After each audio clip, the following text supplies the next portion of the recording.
All right, we're picking up studying about Abraham, Genesis chapter 13. Of course, we're introduced to him in Genesis chapter 12, where the Lord called him out of Ur of the Chaldees. He goes up to Haran with his family. His father dies there. He and Lot, his wife, of course, as well, go further down into the land of Canaan.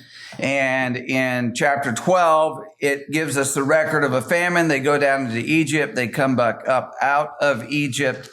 He comes out of Egypt a rather wealthy man. So let's read Genesis 13, 1 through 3. Genesis 13, 1 through 3. Who will get that for us, Ron? And Abram went up from Egypt, he and his wife, and all that he had, and Lot with him to the south. Abram was very rich in livestock and silver and in gold, and he went on his journey from the south as far as Bethel, to the place where his tent had been at the beginning, between Bethel and Ai. Okay, so he's made this trip down there, and as we said last time, generally in a famine, people's possessions, their wealth diminishes, but his, because he's gone to Egypt, because of the circumstances that unfolded, God's favor upon him there, that he comes out, he's very wealthy, rich in silver and livestock, gold, things like that. And one of the things, of course, this informs us is that people can be loyal to God and serve God and honor God with abundant material blessings. It's some people, I think, in the past have gotten the mentality that if you're going to be a servant of God, you have to be poor. Because if you're rich, you're just a materialistic, selfish individual. But that's not true. God blesses some people with great abundance of wealth, and they use that wealth in service to Him. That's good. That's right.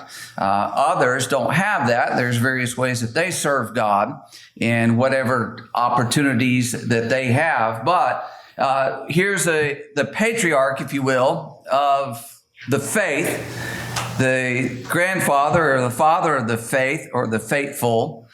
He's very wealthy, coming up out of the land of Egypt, goes back into the land of Canaan, because, of course, that's where he's supposed to be. And we don't have all the little towns in here on that map.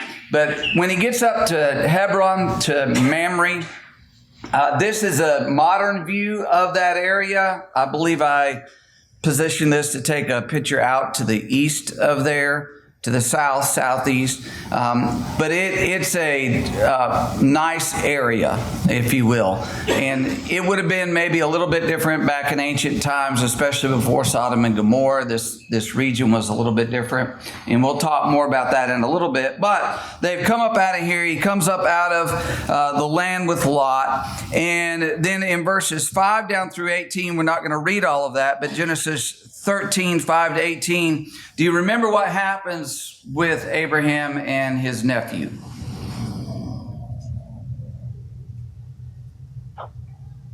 They reached a conflict because of the very wealth that they had, and that they reached the determination that there was a need for separation.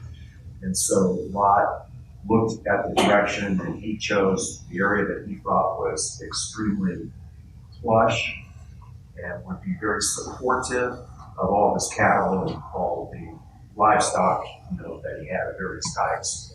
And so they made that separation. And if I can, Steve, that also indicated to us because God told Abram to separate himself. And so that separation is finally occurring here from his family. Okay. All right. So you have, as is so often in the biblical record, the, if you will, practical events and relationships, kind of the material manifestation of these various things going on. But behind it and working in God's providence, His hand in it is working out that plan of salvation. So the first part of that, in the dispute between Lot's herdsmen and Abraham's herdsmen, what was at the dispute? What's kind of at the heart of that? There's really a couple of issues, but what are they having problems over?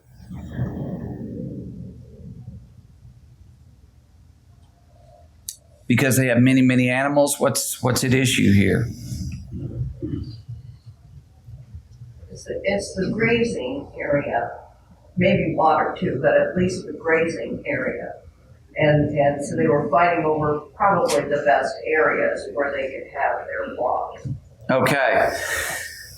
You understand that while this is called the land of milk and honey, we're not talking about an area like we would especially find in the Midwest here, where you have the very rich black soil and there's just field upon field upon field upon field of wheat and corn or whatever it may be. In this case, maybe grass, you might think of it that way. There are grazing areas, but as we mentioned before, this is more akin to like Southern California in climate and terrain and things like that. You know, there's hilly areas, there's desert areas, but it's not as though there is an unlimited pasturage for their herds. And because they have been together, they're working the same regions for their herds. Their herds have grown so much that they're having a dispute. And to Nancy's point, something else that's underlying this, though it's not specified necessarily. Now, he has disputes later with Abimelech over these things, but wells. Water, a very precious and valuable resource, and so they have to figure out who's going to get the well. You can run a well dry. If you pull too much out of it at once, because it leaches in a well, it's a leaching of the water into a well to be able to get it. If you work it too hard, or if it's a little bit of a dry season, it's just not going to have enough. Be that as it may, they're having this conflict over these resources because they have so much. And Abram puts it to Lot, you choose which way you want to go. You go this way, I'll go the other. So you just determine it, and let's settle this, because we shouldn't have conflict here. We're brethren. We shouldn't have these problems among us. So he gives Lot that choice. But to Ron's point, what God is doing in this is separating Lot out. Lot's not going to be your heir. Lot is not going to be the one through whom the promises are kept. It's going to be through your seed, Abraham. And Lot wasn't his seed, though he was his relative, his nephew. He wasn't his seed. Any other thoughts on that? So as he's looking out over the plain and he sees it, again, Ron, remind us of what he saw out there. Well, he saw areas that were plush and, as you were mentioning, Stephen, rich in the resources necessary to support his wealth and prosperity. Okay. Now, it's hard for us to conceive this, and I should have put a slide on this. I'm just now realizing this. But the area where he was looking today, if we go look in that same area, it's nothing but desert. So if you look at Zoar on this map at the southern end of the Dead Sea there, just north of that is where it's believed Sodom was located. And that is in the Dead Sea, at the bottom of the Dead Sea. A lot of people think that's where it was because they know that's Zoar. And we know Zoar was close, because that's where Lot ends up going in Genesis chapter 18. Or Genesis 19, ends up where he goes to escape the destruction of Sodom and Gomorrah. But remember, they're over here in the area of that Hebron and Mamre, and he looks out to the east and he sees a very plush area, and he says, that's where I want to go. He ends up moving down toward Sodom. Go ahead. That's a comparative, Stephen, if I'm correct. He says it's like the garden of the Lord. Yes. As we had previously studied, when you helped us to understand what the Garden of Eden would have been like, I believe that's the reference here, isn't it? Yes, exactly right. It was an extremely plush, lush area with the vegetation, the fields, and all of that. So he saw, well, I'll go over there. And so he's made that decision. Of course, the Lord, we're going to talk more about this in a little bit, but he brings the destruction upon Sodom and Gomorrah, but he heads out that way. And Abraham continues to dwell in this area. Remember that you have in Genesis chapter 14, the kings from Mesopotamia come over to the southern Jordan Valley. They attack Sodom and Gomorrah. They attack some other places, but that's where Lot's taken captive, and Abraham goes after Lot and rescues him, rescues the other people, and he comes back. And it says in Genesis chapter 14 that he is met by this Melchizedek. Let's look at Genesis 14, verses 18 through 20. 18 to 20. Who will grab that for us? Go ahead, Jim. Then Melchizedek, king of Salem, brought out bread and wine. He was the priest of God Most High, and he blessed him and said, Blessed be Abram of God Most High, possessor of heaven and earth, and blessed be God Most High, who has delivered your enemies into your hand. And he gave him a tithe of all. All right. So he meets this Melchizedek, king of Salem. Of course, Salem is also known as what? Or better known, I should say. Yeah, Jerusalem. So up there on the map in the northeast corner up there, you have Salem and then parentheses Jerusalem. That's where he was from. That's where he was priest king there at Salem. He comes, he blesses Abraham after he had won this great battle. And of course, Abraham gives him the tithe, and that ties into Psalm 110. It ties in especially to the book of Hebrews, as the Hebrew writer explains. Here's what that was all about. But that's this area where it all unfolds before the destruction of Sodom and Gomorrah. Now, the promised land boundaries. Let's look at Genesis 15, verse 18. Genesis 15 and verse 18. And who will read that for us? Go ahead, Clint. On that day the Lord made a covenant with Abram, saying, To your offspring I give this land, the river of Egypt, and the great river, the river Euphrates. Okay. The river of Egypt.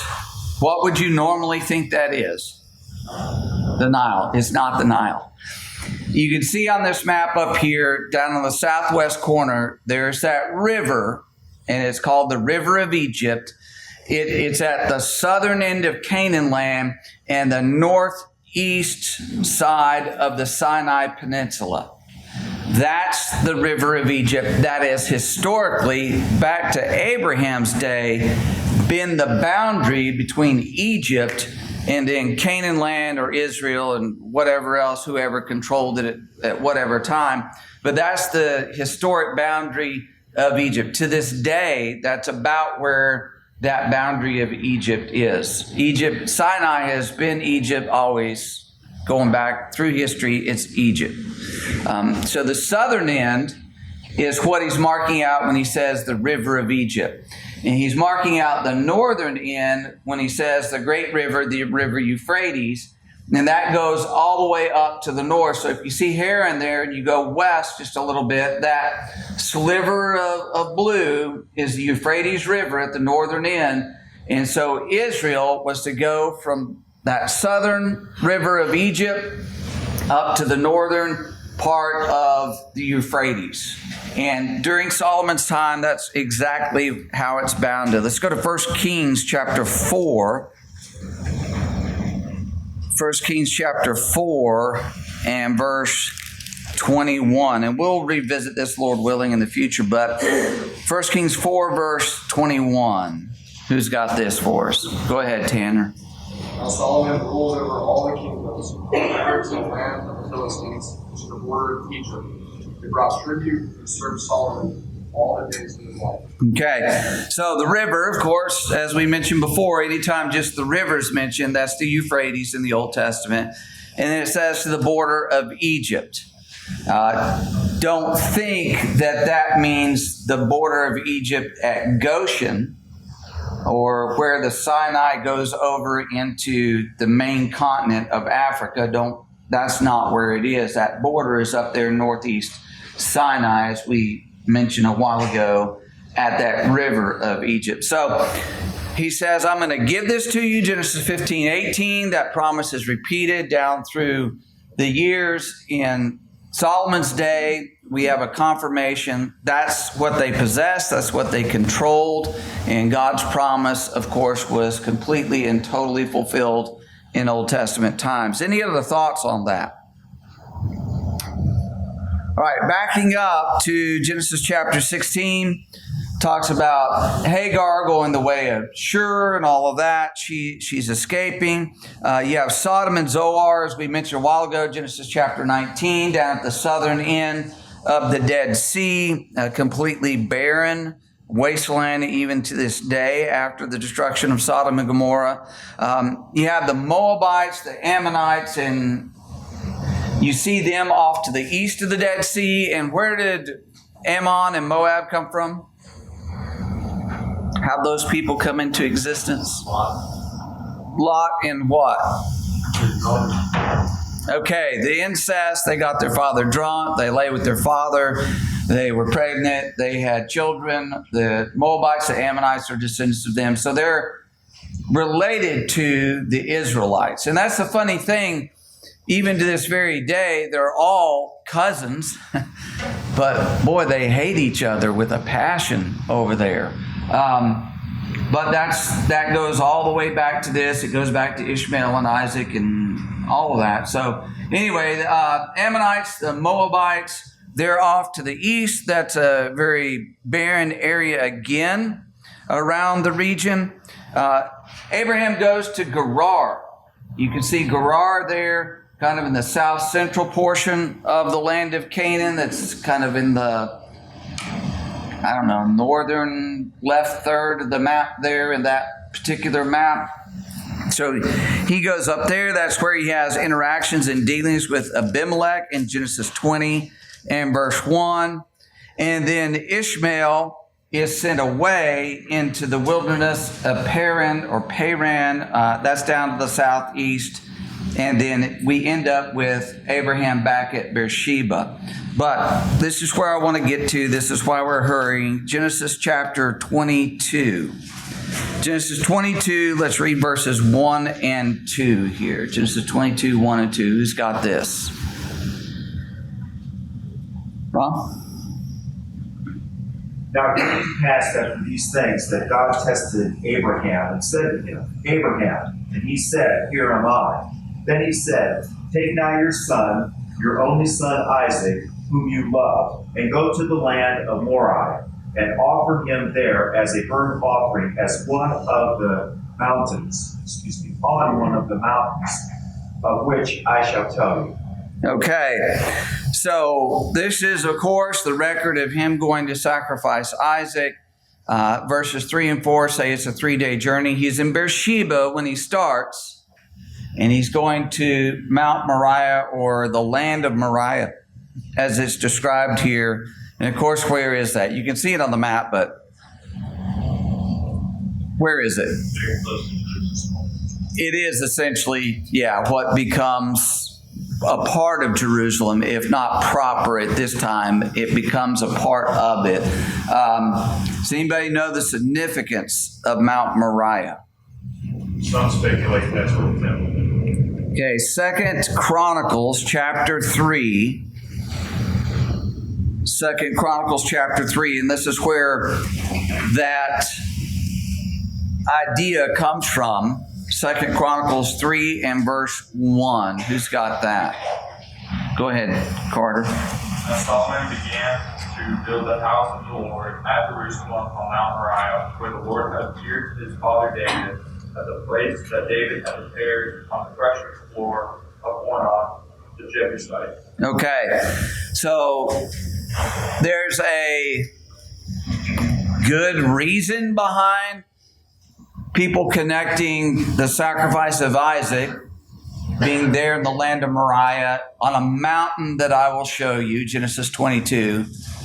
2 Chronicles 3, it says he built the temple on Mount Moriah. And so if you go with that understanding, Mount Moriah being there in the area of Jerusalem, there is the outline of the present Temple Mount. This is Solomon's temple that was built there. So if you take it as it is today, you say, okay, overlay Solomon's temple. That's the way it was around 900 BC. And then around 400 BC, after Nehemiah You've got the rebuilding of the temple there. You have some expansions that are done between the testaments. And then you have the Herodian temple by Herod the Great that's built, continue to expand this complex that is there. And then today you have the Dome of the Rock. What's the Dome of the Rock? Does anybody know?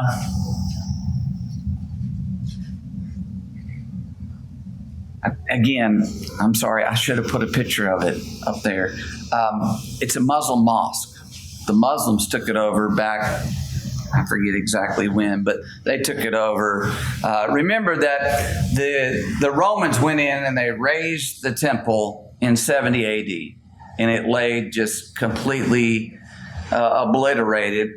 Then with the rise of Islam, when they took over in Jerusalem, eventually they build this Dome of the Rock there, an Islamic mosque that sits there. And so this is a heavily disputed, literal physical location. You can go up and you can stand outside the Dome of the Rock, but Muslims will not allow non-Muslims to go in there. But you can see it today. You can see pictures of Jerusalem. It's probably one of the most iconic pictures in Jerusalem because how it stands out there up on Mount Moriah, if you will. All right, any other thoughts before we press on a little bit further here? All right, so he goes and he has traveled around all these different places. We now shift into a focus on Isaac and his life. And so let's jump to Genesis chapter 25. Genesis chapter 25. And 25 verse 11. 25 verse 11.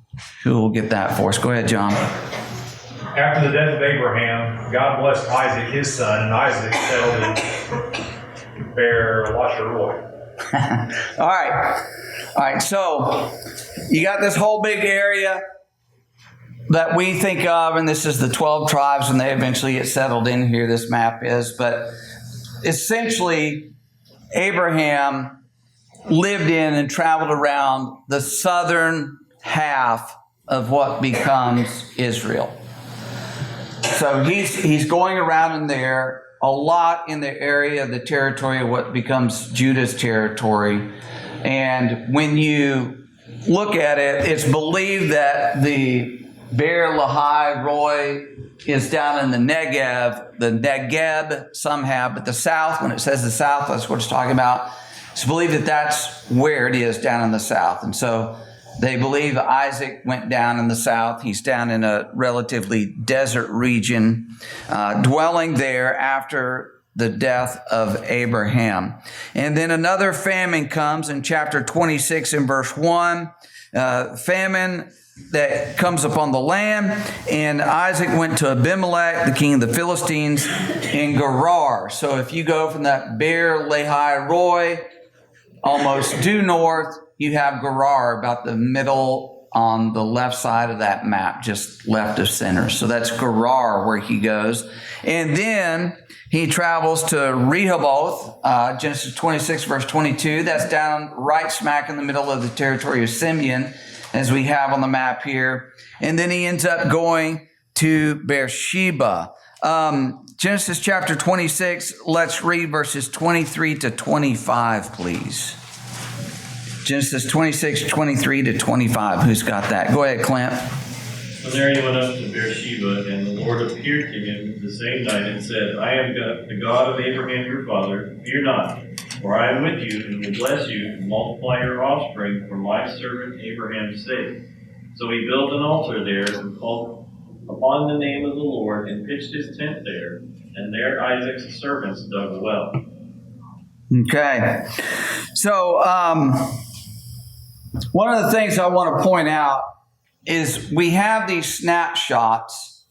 You know, it talks about him back in 26 verse 1, that he, because of the famine, he goes to Gerar. The Lord appeared to him. 26 verse 2, don't go down to Egypt, but you go here. In 26 verse 24, the Lord appeared to him. and he's going down to Beersheba. We get these snapshots, and sometimes we think almost that they had a daily discussion with God about their life, their plans for the day, what's happening next week, and God's giving guidance. That's not what it is. We have the record of these because these stand out as unique events when God did appear to them. So they were making decisions in their life. They were going about doing things in their life normally, day to day, in much the same manner we are. They would worship God, they would pray to God, but God actually communicating with them was a rather rare event. And we get these little snapshots at these little pivotal moments that God gives them direction or tells them to do one thing or not to do another thing. But these are rare things. We don't want to get it into our mind that, God is having a discussion with them every day. So that's not the picture, really. All right, so we go from Isaac, and his life was, how would you describe Isaac's life compared to Abraham and Jacob, to his father and his son? Well, Isaac, too, was extremely wealthy, but he settled down and planted crops and kind of stopped the wandering around. He made some covenants with some people around about him to deal with wells and different things, but he was more of a settled man. Okay. What kind of family life did he have?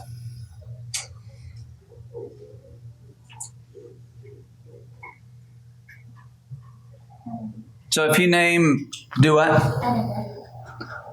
Relatively uneventful, right? Now, he had some of the same issues with his wife and Abimelech that his father had with his wife, with Sarah, and down in Egypt, then Abimelech again. But Isaac had one wife. His father had more than, and his son, of course, is famous for all the wives that he had. But he was relatively sedate and mild, and as John said, settled. It reflected pretty much in every area of his life. And so there's not a whole lot that we have about Isaac. You have a lot of information about Abraham and the things he went through, and then beginning very quickly here, we get into Jacob and his life. And he fills up essentially the rest of the book, though one of his sons kind of stands head and shoulders above the rest. But you have a relatively uneventful life with Isaac's life, though he was a man of faith and the one through whom the promises were being fulfilled as per God's will. But they are in Beersheba. They're down in this kind of southern area of the land of Canaan. And this is where we get into Jacob and his life and his events. So in Genesis chapter 28, Genesis 28. Steve, can I make one point? Yes. Before we move on? So you have Melchizedek, who is a priest king that served God, not associated with Abraham other than this situation. You have Abimelech, who Isaac kind of does the hide my wife thing, she's my sister. Well, he points out that could cause adultery to be committed, knowing that God's law on that. Some of these cities around, some of these countries were Abraham's descendants of these sons that he had, these concubines that he sent out. The point is that even though this area, there's a lot of heathens here, these people knew God, and they should have worshiped God, because God was in the front of their mind, and they had a decision: do we worship God or do we go the way of the world? And most of them choose the bad way, but there were a lot of men in this area who knew who Jehovah was. Okay, so to your point, I'm really glad you brought that up. One of the things it's doing for us, whether it's with Abimelech or Melchizedek especially, is it's giving us a point, and the Hebrew writer makes this point. There were people outside the Abrahamic line who believed in God, who worshiped God, who served God. And we get these pictures through the Old Testament. God was still dealing with other people. It's just the Messiah was coming through Abraham and his descendants, and that's why the focus is there. We don't, while we're told there are these other people, that's not the focus of the plan of salvation being unfolded by God.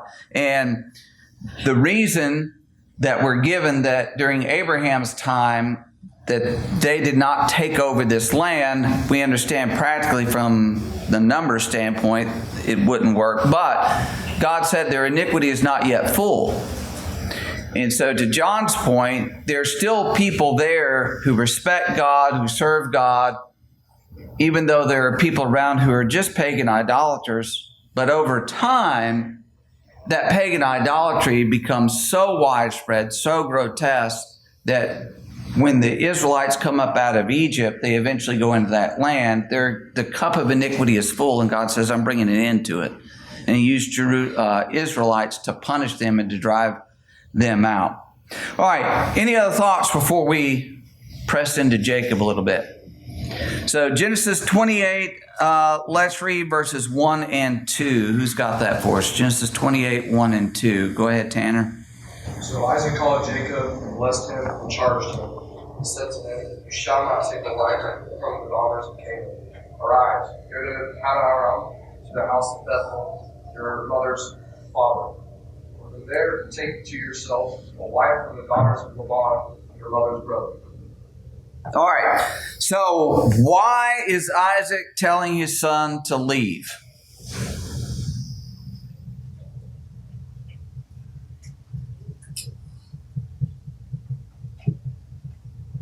He doesn't want to marry. He doesn't like to marry. Surrounded by wants to marry. Okay. What's behind that? There are two things behind that. One of them is his brother Esau had married women of the land, really disappointed his parents. They didn't like that. The other thing is what? Again with Esau. Esau wanted to kill him. Esau was going to kill him. Right? He was determined that's going to happen. When Isaac dies, when they thought he was near death at this time, even though he lives a pretty good long while later, but when Jacob had deceived his father and stolen the birthright there, he's angry. He wants to kill him.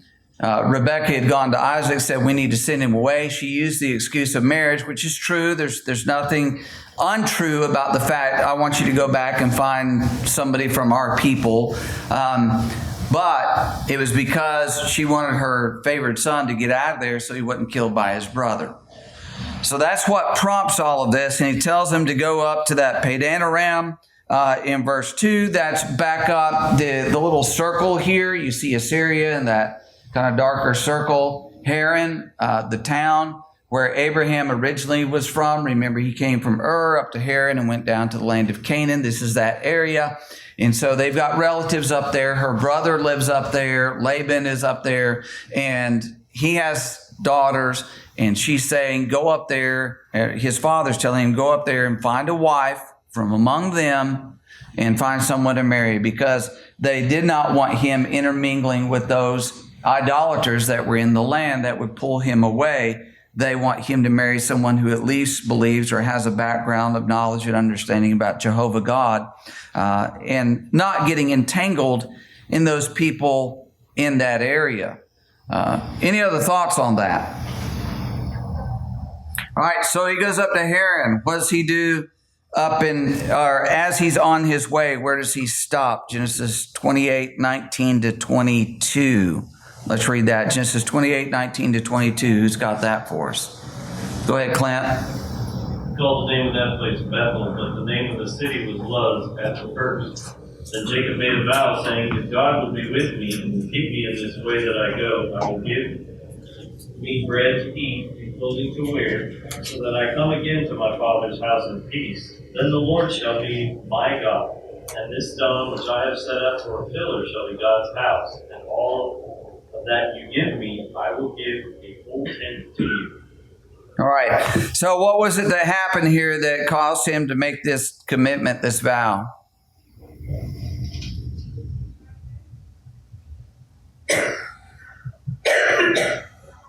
Nancy? He had a dream in that location at night, and he saw a ladder with ascending and descending from heaven. Okay. Yeah, I saw this ladder, God communicating with him, God promising to be with him, repeating the promises that have been made to Abraham and Isaac. And he makes this commitment to God here. He had traveled from Beersheba, where the family was settled, up to Bethel. You can see it's kind of northeast there. It's at the southern end, kind of on the border between Benjamin and Ephraim there. How old was Jacob at this time? Do y'all remember? He's going to find a wife, first wife, and a second wife, and a third wife, and a fourth. But he's going to find a wife. 77. Yeah. So this is a man at 77 years old that's undertaking this. And it says that he has his staff. He doesn't have a great amount of material things as he's leaving Beersheba, headed on his way to Haran. But he stops in Bethel, has his dream, makes his commitment to God. So this place becomes known as Bethel. House of God is the idea. This is the place where God dwells. And so it's a significant place in the Bible account, a significant location, if you will. Well, he goes up to Haran, and there he finds a wife. And how long does he stay in Haran? Worked for lady for 20 years. 20 years. You think about that, 20 years.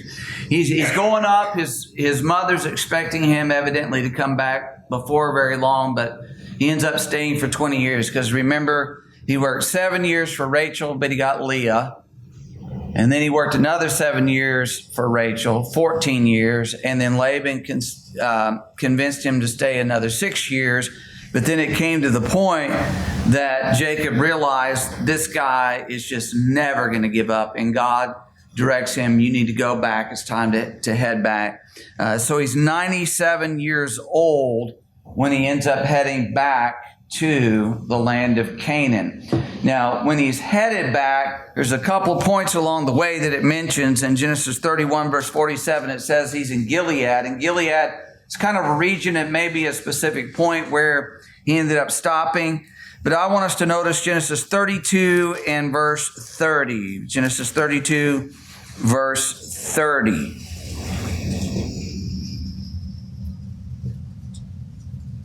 And who's got that for us?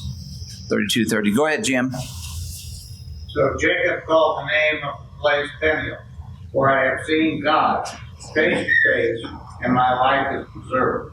Okay. What is the event that happens here that he ends up giving it a name? Because you think about it, when he stopped at Bethel, which it was formerly known as Luz there, but he gives it a new name because of what happened there. What happened here that causes him to give it a new name? Wrestle with God. And what was he amazed by?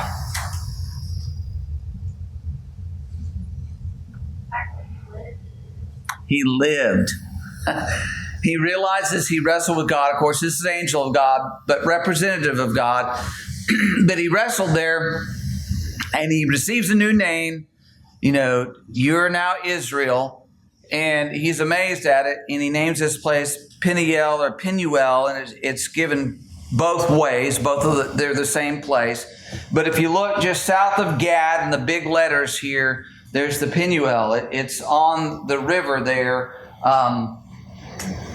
Jabbok. Yeah. On the river Jabbok. So that's where he is, and he's going to now cross over. Remember, he's sending his family on ahead. He had stayed back. He's going to cross over. He's going to follow them in to Canaan proper.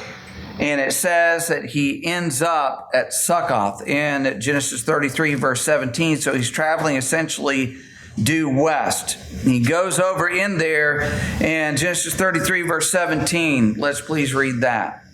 33:17. Who's got that? Go ahead, Ron. And he commanded the first one. Oh, I'm sorry. 33. Yes, sir. And Jacob journeyed to Succoth, built himself a house, and made booths for his livestock. Therefore, the name of the place is called Succoth. Okay, so what is that telling you?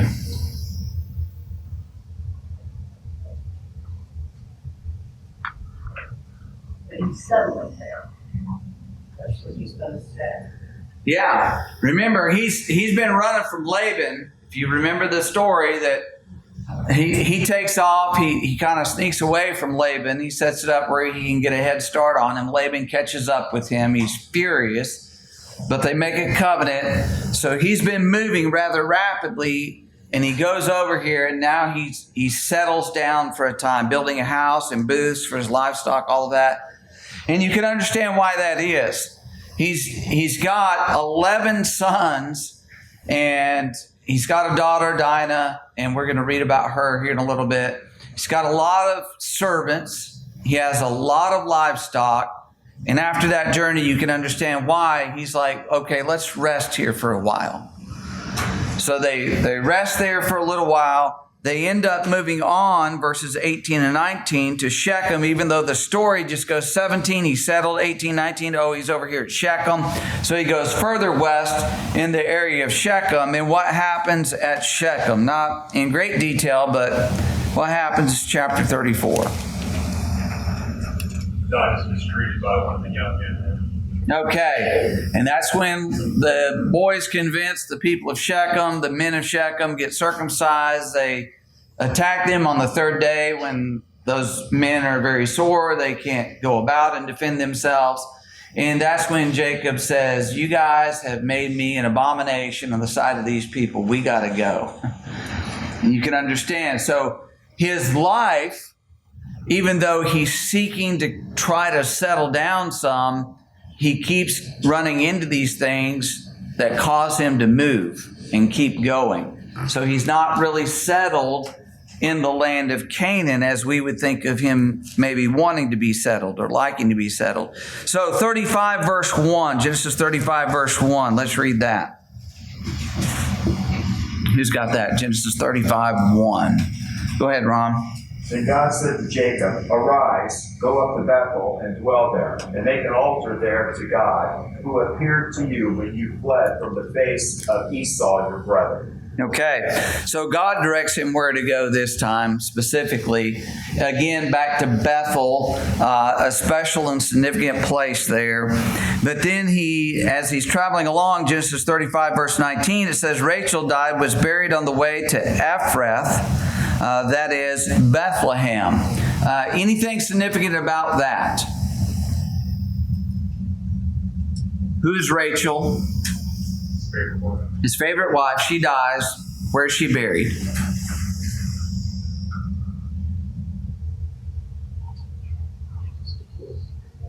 Okay, where Jesus is born, Micah chapter 5, verse 2, you Bethlehem Ephrathah, from you will come one from everlasting. So there's a biblical tie. Anything else?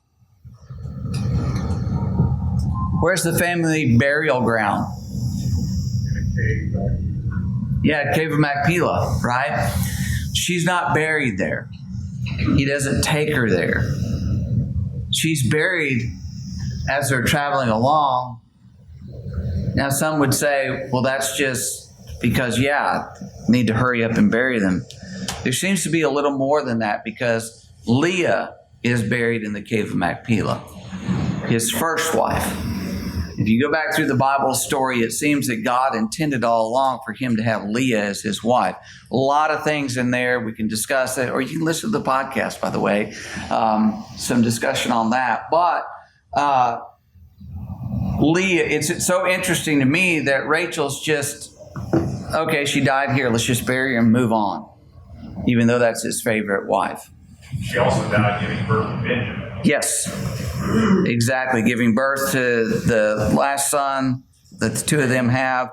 And Ben-Ami was his original name by his mother, but then his father said, Benjamin, son of my right hand. All right, so Genesis 35, verse 27, where does he end up? Genesis 35, 27.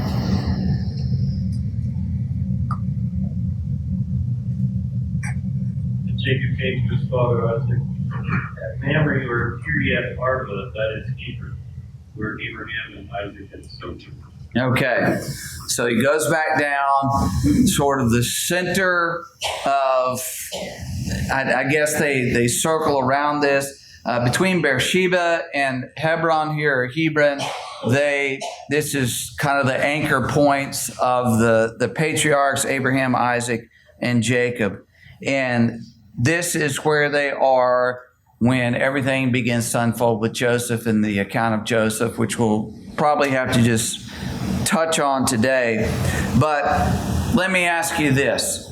With these men traveling around like this, what sense do you get? Why they have lives like this?